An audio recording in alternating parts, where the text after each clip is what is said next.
প্ৰাৰম্ভিতা মামী হাজৰিকা আৰু ইয়াৰ সহযোগী। নমস্কাৰ, মোৰ নাম আলোকিতা হাজৰিকা। নমস্কাৰ, মোৰ নাম শ্ৰীমতী ললিতা বৰা। বিকশিত ভাৰত বিদ্যাথন 2025-ৰ 4টা বিষয়বস্তুসমূহৰ বিষয়ত আমি বাছি লোৱা বিষয়বস্তু হৈছে local for vocal. Local for ভোকেলৰ অন্তৰ্গত আমাৰ দুটা বিষয়বস্তু বিশেষভাৱে গুৰুত্ব দিয়া হৈছে।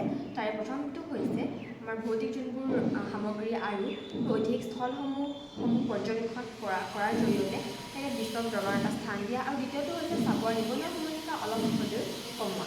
আৰু এইটোৰ জৰিয়তে যদি আমি এটা এপ ডেভেলপ কৰিব পাৰোঁ তেন্তে কেনে হয়, আৰু এইটো যদি এপ ডেভেলপমেণ্ট কৰা হয় তেন্তে সেই ফক কালচাৰ আৰু historical place, local cuisine, local things to buy, এই তিনিটা বিষয়বস্তু দিয়া হ'ব, যাৰ জৰিয়তে আমাৰ ফক কালচাৰ আৰু হিষ্টৰিকেল প্লেচবোৰ ভিজিট কৰিব পাৰিব যেতিয়া মানুহসকল আহিব, আৰু লোকেল কুইজাইন য'ত আমাৰ লোকেল খানাবোৰ খাদ্যভাগ ইয়াত খাব পাৰিব, আৰু লোকেল থিংছ টু বাই তাত আমাৰ ভৌতিক সামগ্ৰীসমূহ, থলুৱা উৎপাদিত সামগ্ৰীসমূহক বিক্ৰী কৰা অনলাইনতে বিক্ৰী কৰাৰ জৰিয়তে, আৰু যেতিয়া মানুহসকল আহিব, টুৰিষ্টবোৰ আহিব যেতিয়া, সেই তাৰ জৰিয়তে বিক্ৰী কৰি আমাৰ চাবুৱাখনৰ অৰ্থনৈতিকভাৱে টনকিয়াল হৈ উঠিব, আৰু আমাৰ চাবুৱাই বিশ্ব দৰবাৰত এটা স্থান পাবলৈ সক্ষম হ'ব।